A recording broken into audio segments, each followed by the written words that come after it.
શું આપની ઉંમર 40 થી 60 વર્ષની વચ્ચે છે? શું આપને ઘણા સમયથી ઢીંચણમાં દુખાવો રહે છે, સોજો રહે છે, ચાલવામાં તકલીફ રહી છે? શું આપ રિલેટિવલી દુખાવા રહિત અને એક્ટિવ જિંદગી જીવવા માગો છો? તો આ વિડીયો જોવાનું ચૂકતા નહીં. નમસ્તે મિત્રો, ડૉક્ટર હિરેન પટેલ, ની સ્પેશિયાલિસ્ટ. તો આજે ઢીંચણના એક તકલીફની વાત કરીએ, જેને અમે વૈજ્ઞાનિક ભાષામાં મીડિયલ કમ્પાર્ટમેન્ટ ઓસ્ટિયો આર્થરાઇટિસ કહીએ છીએ. અમારી ઓપીડીમાં અમે આ તકલીફ હવે ખૂબ જ કોમન એટલે ખૂબ જ વધારે દર્દીઓમાં જોઈએ છીએ, જે એમના 40-45, 50-55 વર્ષની ઉંમરના છે, ખૂબ જ એક્ટિવ રહેવા માગે છે, એમને હરવું છે, ફરવું છે, ટ્રેકિંગ કરવું છે, રોજિંદા જીવનના બધા કામ સારી રીતે હાઈ લેવલની એક્ટિવિટી સાથે કરવું છે, પણ ઢીંચણનો સોજો, ઢીંચણનો દુખાવો એમને આ વસ્તુથી અટકાવી રહ્યો છે, રેસ્ટ્રિક્ટ કરી રહ્યો છે. તો આ રોગ એક મીડિયલ કમ્પાર્ટમેન્ટ ઓસ્ટિયો આર્થરાઇટિસ એનું વૈજ્ઞાનિક નામ છે. હું આપને મારા વ્હાઇટ બોર્ડમાં ડિટેલમાં એની સમજણ પણ આપીશ કે ખરેખર મીડિયલ કમ્પાર્ટમેન્ટ ઓસ્ટિયો આર્થરાઇટિસ એટલે કે ઢીંચણનો એક વિભાગનો ઘસારો છે શું, એ કઈ રીતે ડિવેલપ થાય છે અને શું કામ એના દર્દીઓ હવે ધીમે ધીમે વધતા જાય છે. તો નમસ્તે મિત્રો, આપને હું વ્હાઇટ બોર્ડમાં આ તકલીફને ડિટેલમાં સમજાવું. આ નોર્મલ ની જોઈન્ટ મેં વ્હાઇટ બોર્ડ ઉપર ડ્રો કરેલું છે.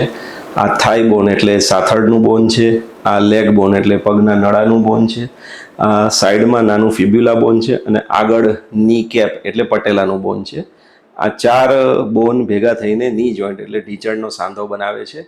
હવે ઢીંચણના સાંધાને લાંબુ આયુષ્ય એટલે દુખાવા રહિત લચીલુંપન મૂવમેન્ટ આપે તો તે છે આર્ટિક્યુલર કાર્ટિલેજ, જે આ ગ્રીન લાઇનમાં આપ જોઈ શકો છો. અને સાથે સાથે 2 સસ્પેન્સરી લિગામેન્ટ એટલે કે શોક એબ્ઝોર્બિંગ લિગામેન્ટ જે ઢીંચણમાં સ્પ્રિંગ તરીકે કામ કરે છે, તે આપ જોઈ શકો છો. અંદરનું સ્પ્રિંગ હોય તેને મીડિયલ મેનિસ્કસ કહેવામાં આવે છે, બહારની સ્પ્રિંગને લેટરલ મેનિસ્કસ કહેવામાં આવે છે. આ નોર્મલ પદ્ધતિમાં આની સાથે સપોર્ટિંગ 4 લિગામેન્ટ હોય છે, જેને એસીએલ, પીસીએલ, એમસીએલ અને એલસીએલ કહેવામાં આવે છે. આ આખું બંધારણ ઢીંચણનો સાંધો બનાવે છે. આમાં તમામ અંગનું પોતાનું મહત્ત્વ છે, તમામ અંગ એનો ભાગ ભજવે તેથી આપણો ઢીંચણ દુખાવા રહિત, લચીલો અને ફ્લેક્સિબલ રહે છે. હવે હું મીડિયલ કમ્પાર્ટમેન્ટ ઓસ્ટિયો આર્થરાઇટિસની વાત કરું તો આપ અહીં નજર કરશો તો અંદરની ગાદી એટલે કે મીડિયલ કમ્પાર્ટમેન્ટ ઢીંચણમાં હું તમને સમજણ આપું તો 3 વિભાગ છે. એક મીડિયલ કમ્પાર્ટમેન્ટ એટલે કે અંદરનો વિભાગ, લેટરલ કમ્પાર્ટમેન્ટ એટલે બહારનો વિભાગ અને પટેલો ફિમોરલ કમ્પાર્ટમેન્ટ એટલે કે ઢાંકણીની અંદરનો સાંધો.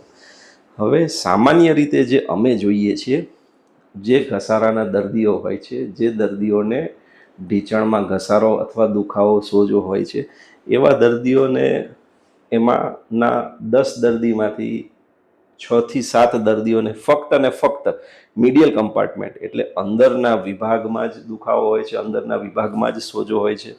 તો આપ અહીં જોઈ શકો છો કે મીડિયલ કમ્પાર્ટમેન્ટમાં મીડિયલ મેનિસ્કસ એટલે કે ગાદી એની જગ્યાએથી ખસી ગઈ છે, આર્ટિક્યુલર કાર્ટિલેજ એટલે કે હાડકાની ઉપરનું આવરણ ખૂબ જ ઘસાઈ ગયું છે અને મીડિયલ કમ્પાર્ટમેન્ટમાં થાઈ બોન અને લેગ બોન સામસામે ભટકાઈ રહ્યા છે, જેથી મીડિયલ કમ્પાર્ટમેન્ટનો ઘસારો ડિવેલપ થાય છે. પણ આવા દર્દીમાં જોઈએ તો લેટરલ કમ્પાર્ટમેન્ટ અને પટેલો ફિમોરલ કમ્પાર્ટમેન્ટ એકદમ નોર્મલ હોય છે. એમાં જરા પણ અથવા તો ખૂબ જ નહિવત પ્રમાણમાં ઘસારો હોય છે, તેથી તેમનું લેટરલ કમ્પાર્ટમેન્ટ નોર્મલ હોય છે, પટેલો ફિમોરલ કમ્પાર્ટમેન્ટ નોર્મલ હોય છે, પણ મીડિયલ ટિબિયો ફિમોરલ કમ્પાર્ટમેન્ટ જે કહેવાય તે ઘસાઈ ગયેલું હોય છે. તો આવા લોકોના લક્ષણ શું હોય છે, એમને તકલીફ શું હોય છે, જો એ સમજવામાં આપણે આગળ વધીએ તો એમને એમની ઉંમરમાં ક્યારેક ઢીંચણમાં ઈજા થયેલી હોય છે, અથવા તો આવી તકલીફ અમે વગર ઈજા થયેલા વ્યક્તિઓમાં પણ જોઈએ છીએ.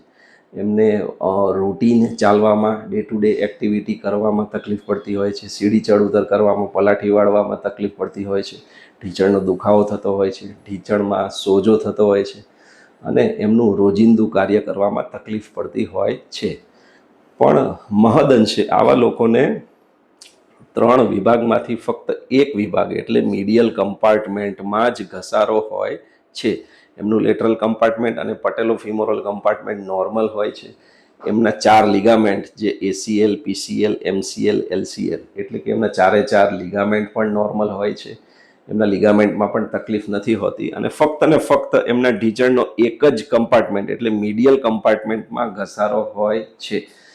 તો આપણે આજે ડિટેલમાં સમજ્યા કે મીડિયલ કમ્પાર્ટમેન્ટ ઓસ્ટિયોઆર્થરાઇટિસ રોગ ખરેખર શું છે, કેવા લોકોમાં જોવામાં આવે છે, એની પાછળના કારણો શું છે અને નેક્સ્ટ વિડીયોમાં જે હું આપને શેર કરીશ ત્યારે આપણે મીડિયલ કમ્પાર્ટમેન્ટ ઓસ્ટિયોઆર્થરાઇટિસનું મહત્ત્વ સમજીશું કે ખરેખર આ રોગનું વહેલું નિદાન કરવામાં આવે, એની યોગ્ય સારવાર કરવામાં આવે તો કઈ રીતે દર્દી લાંબો સમય માટે દુખાવા રહિત રહે છે.